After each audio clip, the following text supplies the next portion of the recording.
John Butterby here. Are you sure he's not planning on doing it? Yeah, I told him that we were doing. Okay.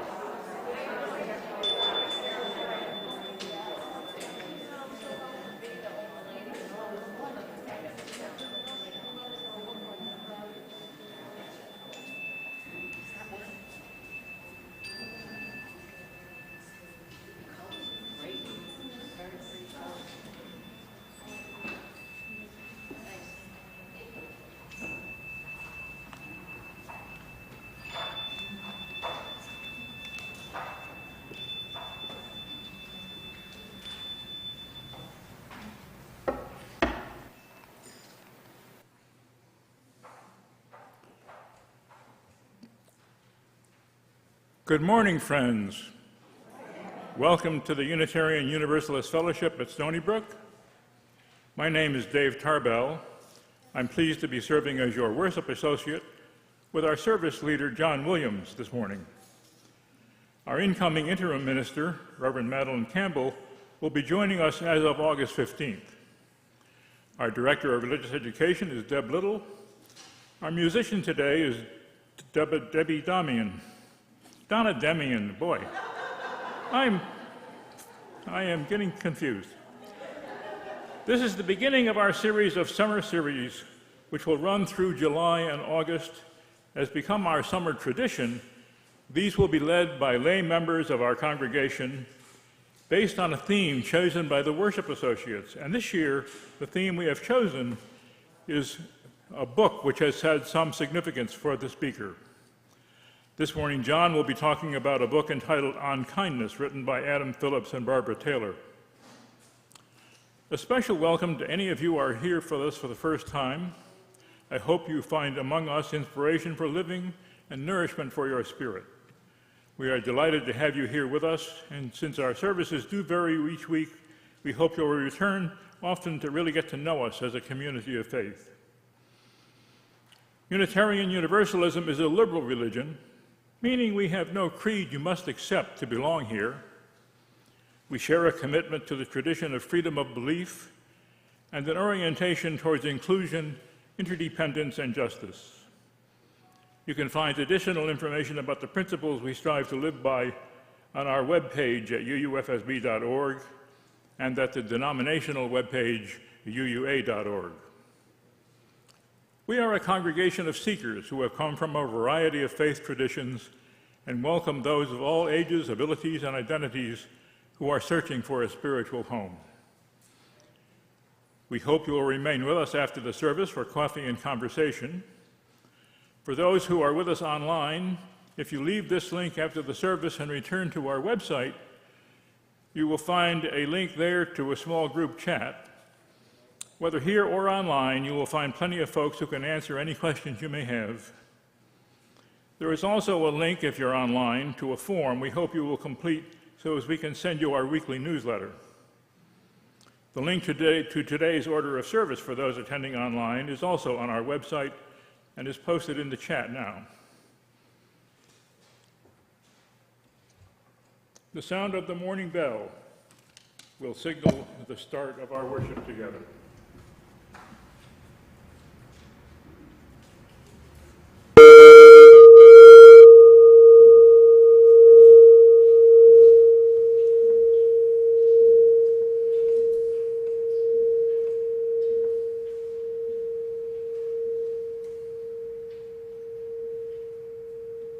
Elise Powell will come forward to light our chalice.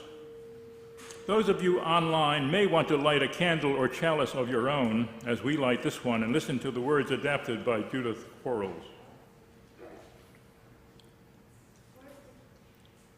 At this hour, in small towns and big cities, in single rooms or ornate sanctuaries, many of our sibling Unitarian Universalist congregations are also lighting a flaming chalice.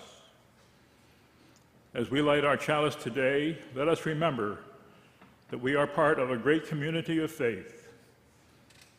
May this dancing flame inspire us to fill our lives with the Unitarian Universalist ideals of love, justice, truth, and kindness.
Thank you, Donna.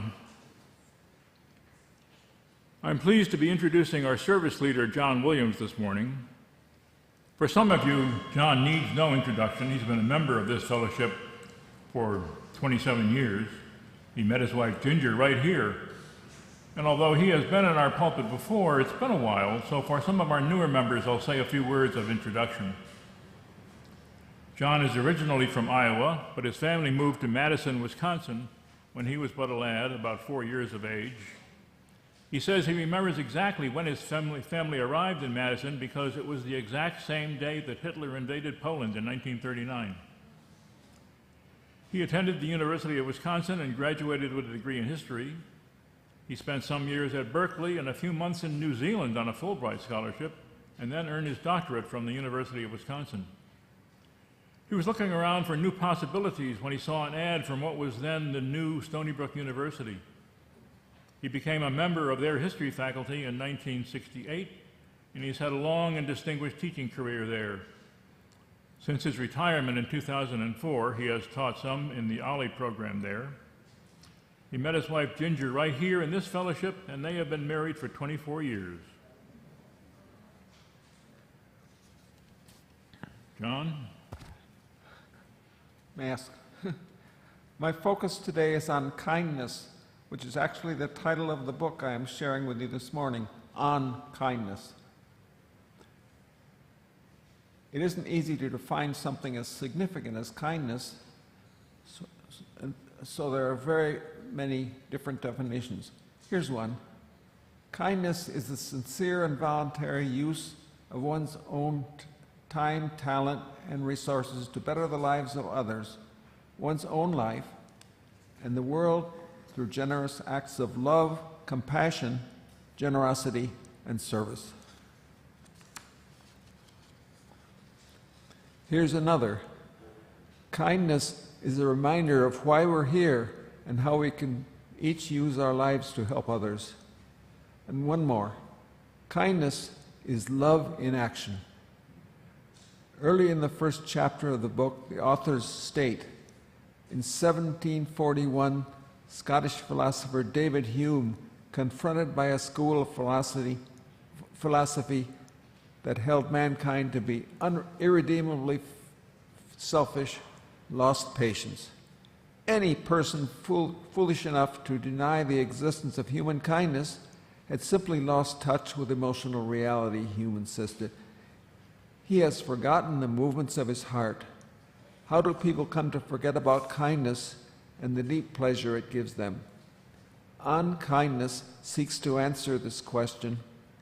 Written by a historian and a psychoanalyst, it reveals the cost and, from a historical point of view, the peculiarity of modern attitudes to kindness. This is the central idea from the book, which I will explore with you today. So will you all please rise in body or spirit if you are able, and join us in singing the opening hymn, number 360. Side by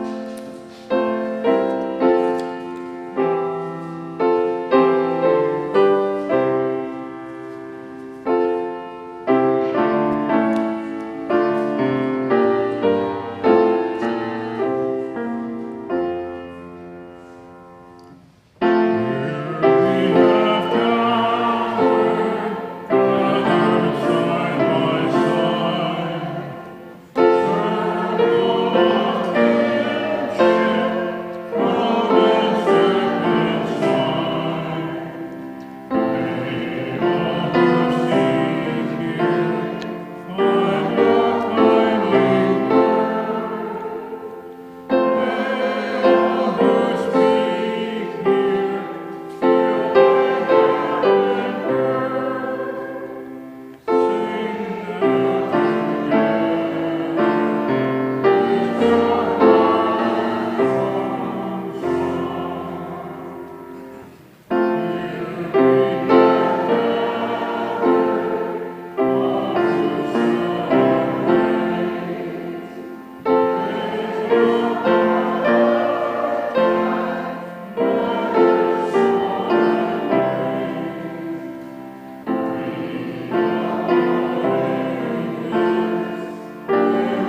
our time of meditation today, let us focus on kindness.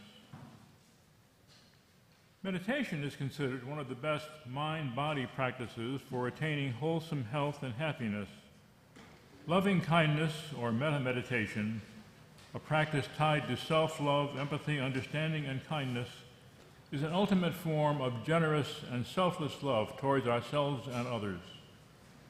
As the Buddha said, unless we treat ourselves with love and compassion, we cannot reflect the same to others.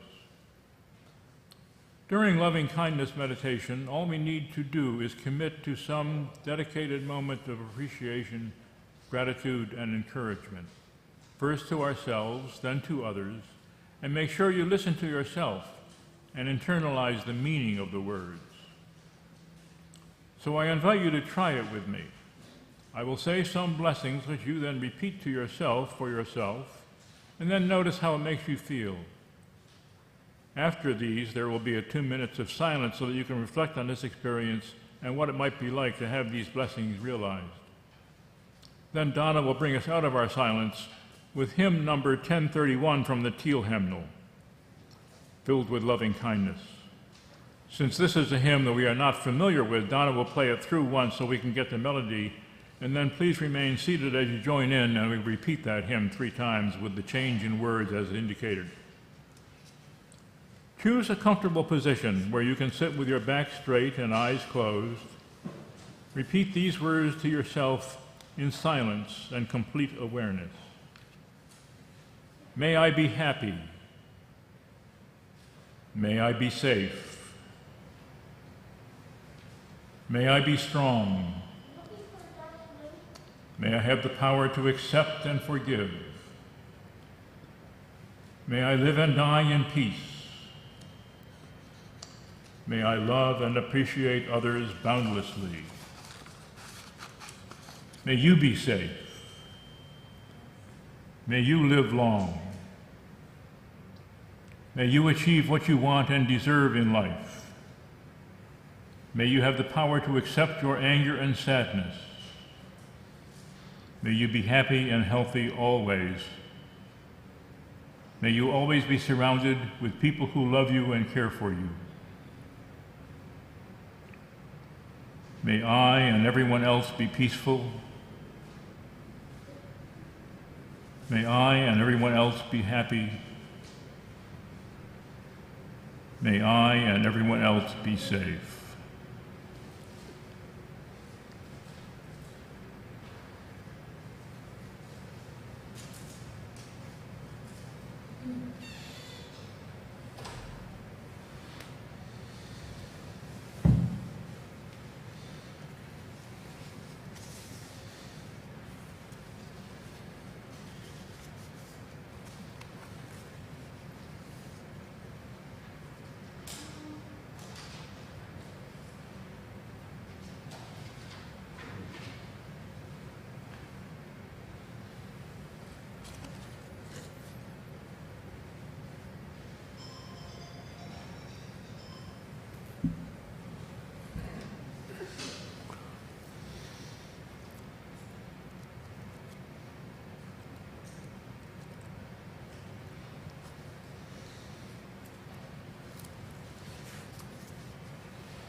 Laura recently looked up the definition of the word generosity and shared this with me. The quality of being kind and giving. What an apt description of what our UU principles call us to be. Generosity, by the way, is also listed as a synonym for kindness, and it is indeed a spiritual practice. And each week we engage in this spiritual practice of generosity with a collection which is shared with an organization in our community working for social justice.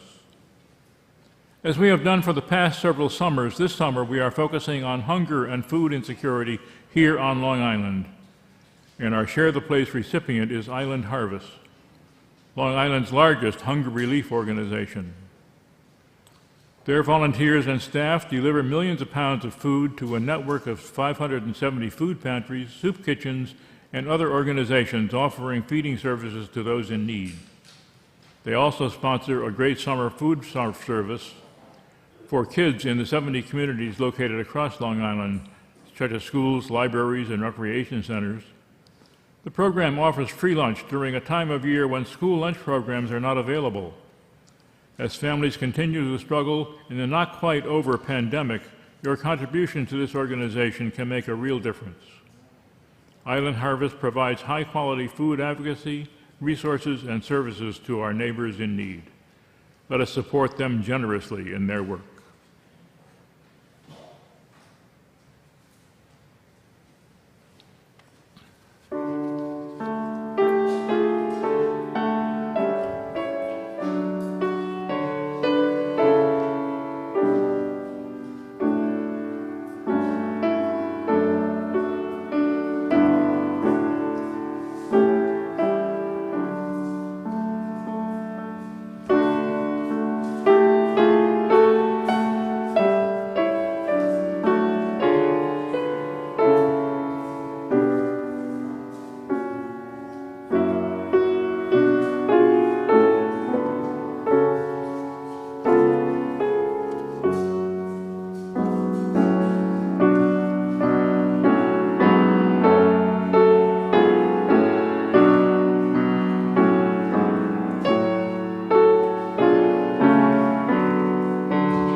Thank you so much, Donna.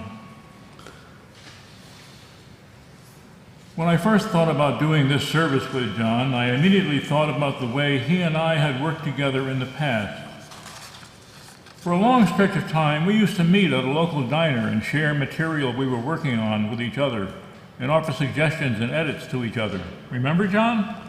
They used to hold a booth in the back for us. We would order an English muffin and a cup of coffee and get to work. We would show each other a few pages of our recent writing, read it over, and start offering suggestions. That frequently led to lengthy conversations inspired by our study and reading. We could do the same sort of thing for this service. I got a copy of that book you were working on, and we could just have a nice conversation about it. By the way, how did you ever find this book? It was quite by accident.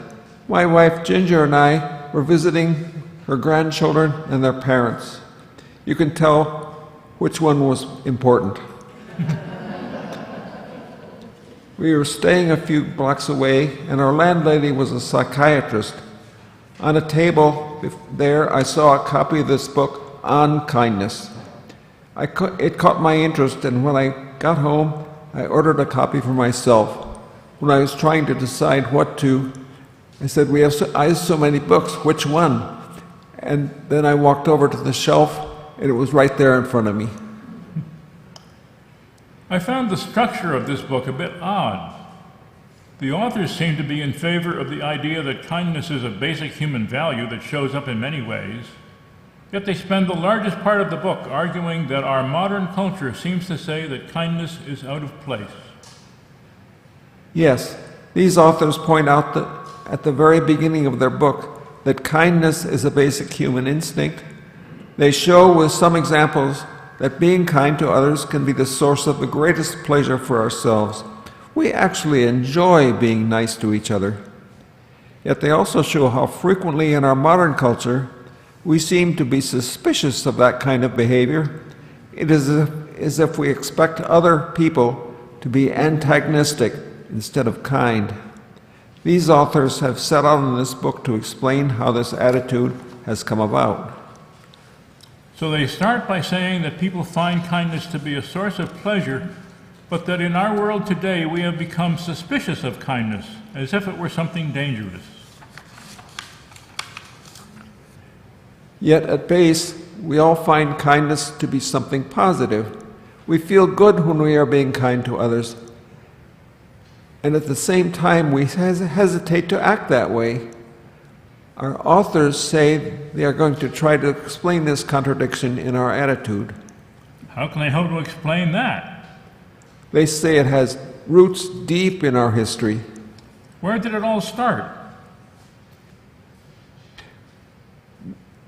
That they do not exactly say, but they point out that in our Western culture it has always been a matter of dispute whether people were naturally more kind or more selfish.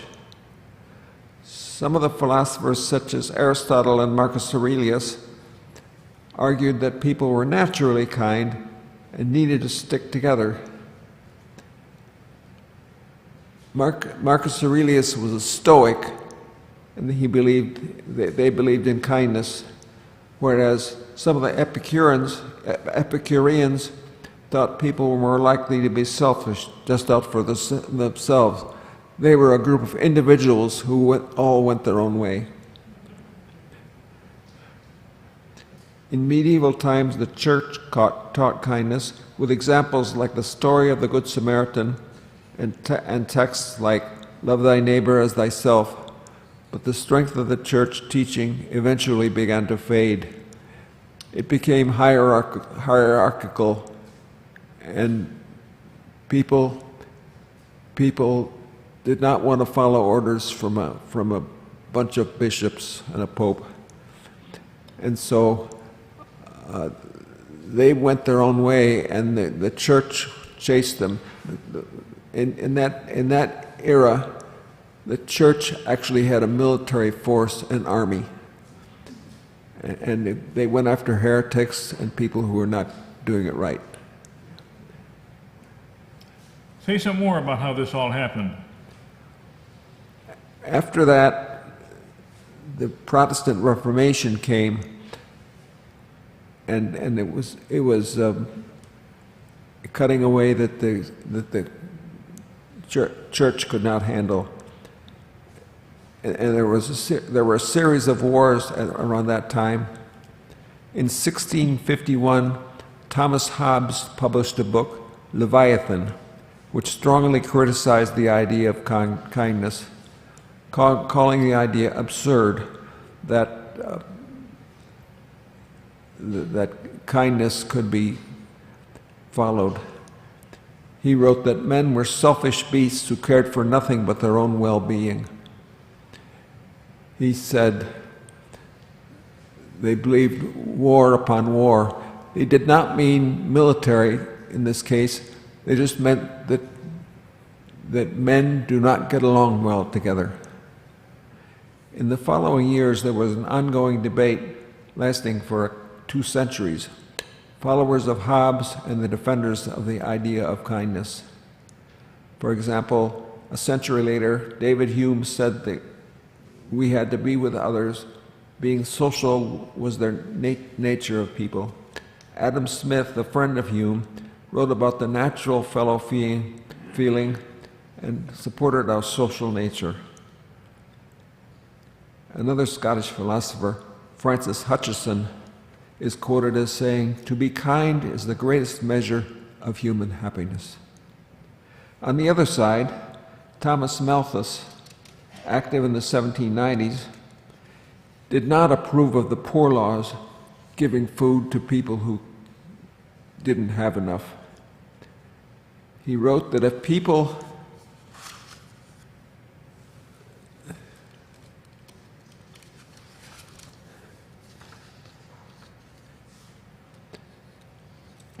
It's over there. Okay. If people are starving, giving them enough food will only lead them to having more babies until again there's not enough food. He wrote that it was natural for the population to increase to the point where people were starting to run out of food. Charles Darwin, on the other hand, defended kindness.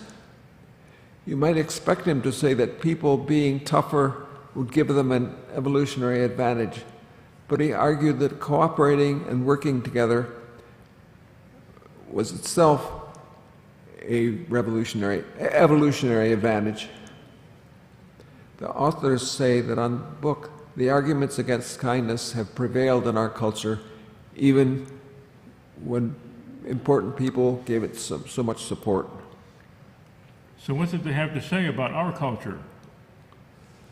Well, starting with the American Civil War, which stimulated industrial production, so that after the war, free enterprise factory production spread rapidly. Working conditions were not regulated, and workers were not unionized yet. It was before the time of unions. Resulting conditions were far from kind for the workers. The progressive movement of the early 20th century had some success with regulatory working conditions, but new industries often escaped such controls. U.S. capitalism was largely unregulated. There was really very little kindness in the language of our book. Only women could be kind.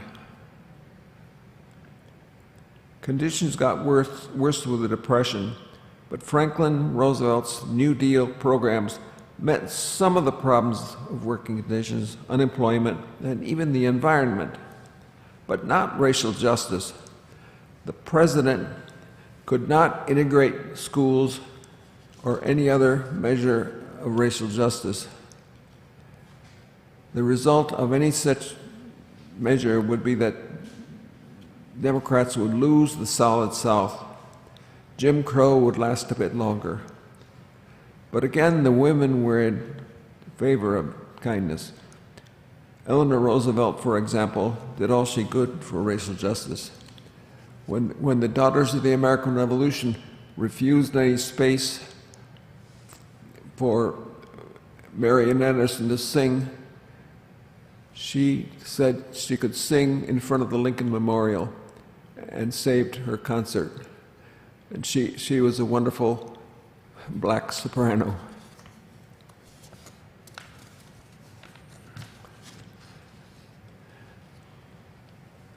The authors say we tend to hold individualism in higher value than kindness between people. They say we've all become Hobbesians now. What have been your experience with kindness? I had one act of kindness when I was still in high school, 17 years old. The book has a long section about childbirth, women and babies, and the babies growing. And I must have gotten along well with my mother because I was kind. My brother had a lot of conflict with my mother, and he was much less inclined to kindness, as I found out various times. So I was only 17, still maybe under this influence. 3 doors down the street, a professor had a heart attack. His children were in grade school, and there was a snowstorm the night before, the day of his headache, of his heart attack. I asked myself, who's going to shovel the walk for him? So I decided I would. I shoveled the walk and the porch steps and then went on to school.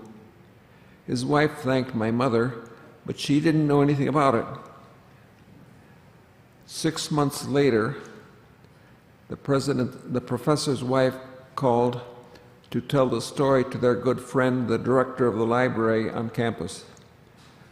Then I got a phone call from the same director of the university library. It seemed there had been an enlargement in the library, and there were thousands of books that had to be transferred from the Wisconsin State Historical Society, about 2 blocks away, and the new library. He asked if I would like a job transferring books. Student wages were 65 cents an hour, but he would give me $2.50 an hour. It was the same amount the football players got for their campus work. Then when that job ended, I got a job in the library. Student wages were better now, about 85 cents an hour. So I worked there for 4 years, and I didn't have to pay a dime of anyone else's money or make any loans. This was not the day of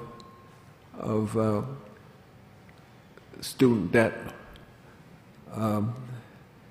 And so tuition was only $110 a month, and if I had to get 5 books for a course, that cost me maybe $30. So it was a different era. So I worked there all 4 years of my undergraduate education. They said I graduated, I can't have the 4th year, but somebody said no, he should be able to do that. He's been with us a while. So having the professor and the director of the library belonging to the same Jewish temple, they were very close friends. This experience in the library gave me a much better understanding of the campus and the courses, and helped me a lot. I could always find a book in the library. I learned a lot from another attempt on kindness. It completes the cycle of my experience of kindness or lack of it.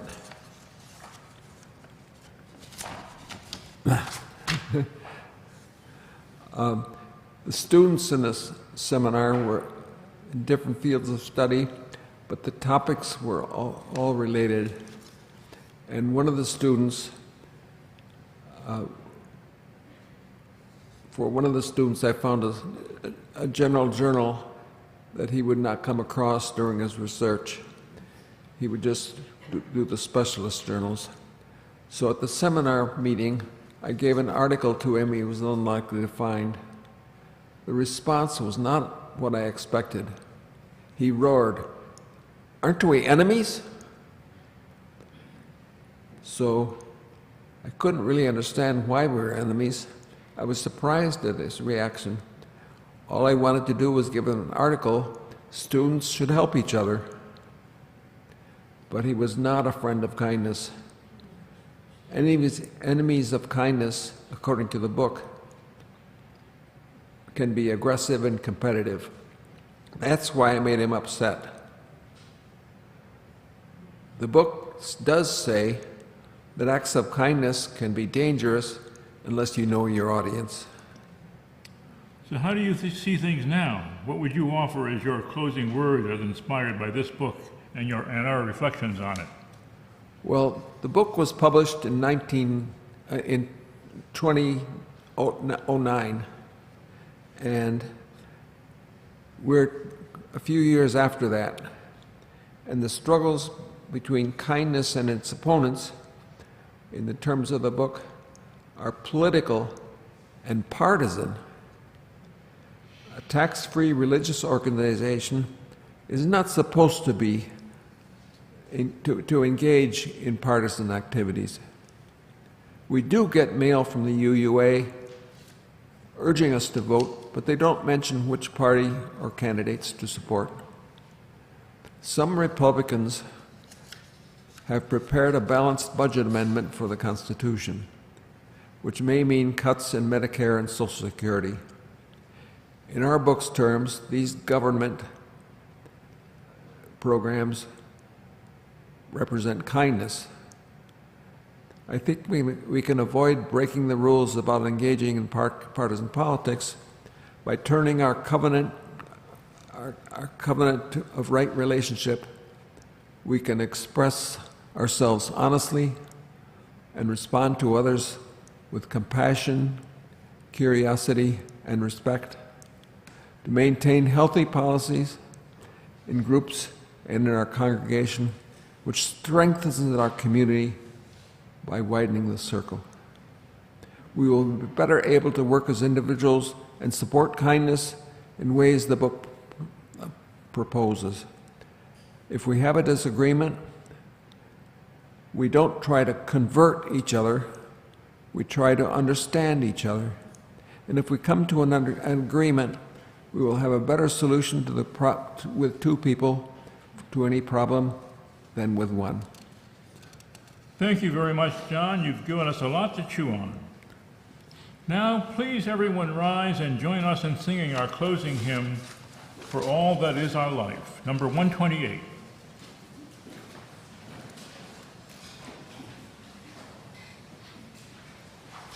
We are called to you,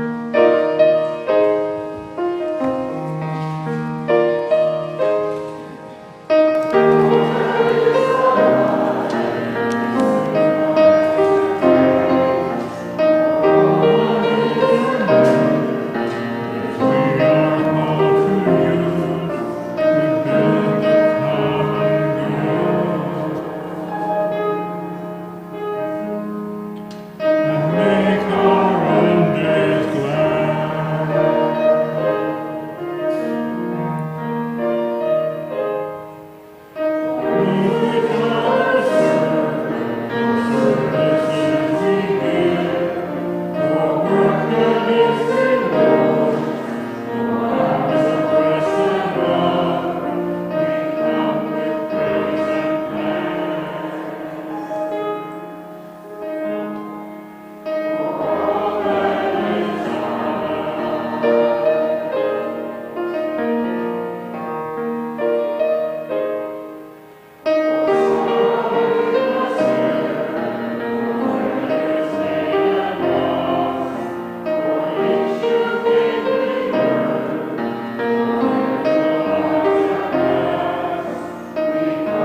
In closing, I'd like to share this famous poem about kindness by Emily Dickinson. If I can stop one heart from breaking, I shall not live in vain. If I can ease one life the aching, or cool one pain, or help one fainting robin unto its nest again, I shall not live in vain. Thank you.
Thank you so much, Donna.